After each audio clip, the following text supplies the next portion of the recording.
सोचिए जरा, एक ऐसी रात जो किसी भी आम रात से बिल्कुल अलग थी। एक ऐसी पार्टी जिसके मेजबान कोई और नहीं बल्कि खुद स्टीफन हॉकिंग थे। आज हम संतोष भौमिक के नजरिए से उस असाधारण रात की कहानी में उतरने वाले हैं। पार्टी के ठीक बीच में अचानक हॉल की रोशनी धीमी हो जाती है और स्टीफन हॉकिंग की कंप्यूटर से बनी आवाज गूंजती है।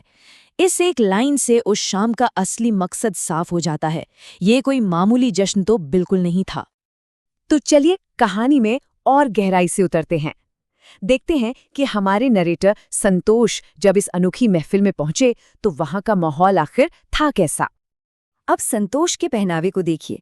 जीन्स, शर्ट, एक ब्लैक कोट, सिर पर एक छोटी सी टोपी और उंगली में सोने की अंगूठी। वहां मौजूद मेहमानों की भीड़ में वो बिल्कुल अलग दिख रहे थे। ये एक छोटी सी डिटेल है, लेकिन ये दिखाती है कि वो उस माहौल में कितने खास थे। हॉल की भव्यता तो देखने लायक थी। चारों तरफ रोशनी ही रोशनी, खूबसूरती से सजी हुई मेजें और हवा में विज्ञान और नए आइडियाज की गूंज। लेकिन इन सबके बीच एक अजीब सी चीज ने सबका ध्यान खींचा। एक बॉटल जिस पर लिखा था सैमसंग ओरिया सैम्पलिंग। अब ये क्या था किसी को नहीं पता था, पर इसने माहौल को और भी रहस्यमयी बना दिया था। और जैसे जैसे शाम ढलती गई ये बात और भी साफ हो गई कि ये सिर्फ एक पार्टी नहीं थी। नहीं, ये तो अलग अलग सभ्यताओं और अलग अलग वक्त का एक संगम था। ये असल में समय यात्रियों की एक खुफिया मीटिंग थी।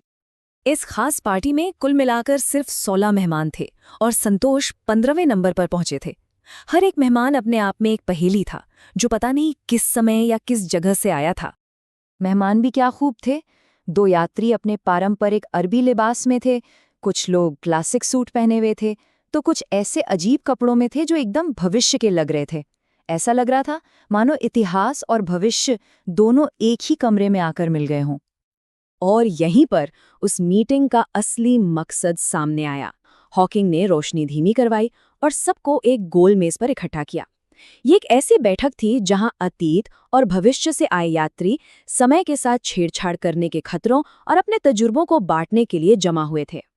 मीटिंग में एक अरब यात्री ने ये गहरी बात कही जो उस पूरी सभा का निचोड़ थी। ये एक चेतावनी थी कि समय कोई खिलौना नहीं है, बल्कि एक अनमोल तोहफा है जिसकी इज्जत की जानी चाहिए। सारे मेहमानों की बातें बहुत ध्यान से सुनने के बाद आखिरकार स्टीफन हॉकिंग ने अपना संदेश दिया। ये वो पल था जिसका सभी को बेसब्री से इंतजार था। हॉकिंग का मैसेज एकदम साफ और सीधा था। उन्होंने समझाया कि समय में यात्रा करने की काबिलियत कोई तोहफा नहीं, बल्कि एक बहुत बड़ी जिम्मेदारी है। ये एक ऐसी ताकत थी जिसके साथ गहरे नैतिक सवाल जुड़े हुए थे। हॉकिंग में इसके 2 रास्ते बताए।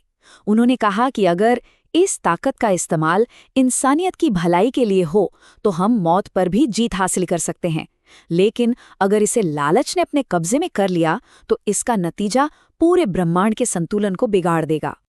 हॉकिंग के संदेश ने वहां मौजूद हर इंसान पर गहरा असर डाला, खासकर संतोष और उनके दोस्त जैक पर। उस मीटिंग के बाद उन दोनों के मन में एक नया मकसद जन्म ले चुका था। हॉल के एक कोने में संतोष ने जैक से कहा। दोनों की आंखों में एक नई खोज और रोमांच की प्यास साफ दिख रही थी। उन्होंने तय कर लिया कि वे सिर्फ दर्शक बनकर नहीं रहेंगे, बल्कि खुद समय की गहराइयों में उतरेंगे।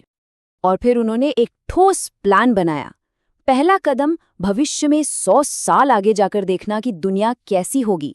दूसरा कदम अतीत में लौटकर अपनी सभ्यता की जड़ों को समझना।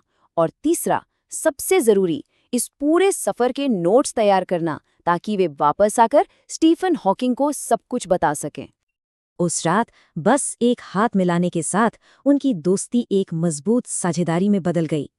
ये समय की यात्रा की साझेदारी थी जो उन्हें एक अनजान और रोमांचक सफर पर ले जाने वाली थी। हॉकिंग की उस मीटिंग ने उन्हें एक नया मिशन दे दिया था। और ये कहानी हमें इसी एक अहम सवाल के साथ छोड़ जाती है। अगर हमें समय में यात्रा करने की ताकत मिल जाए तो क्या हम उसे खेल की तरह इस्तेमाल करेंगे या एक जिम्मेदारी की तरह? इस पर सोचना वाकई बहुत जरूरी है।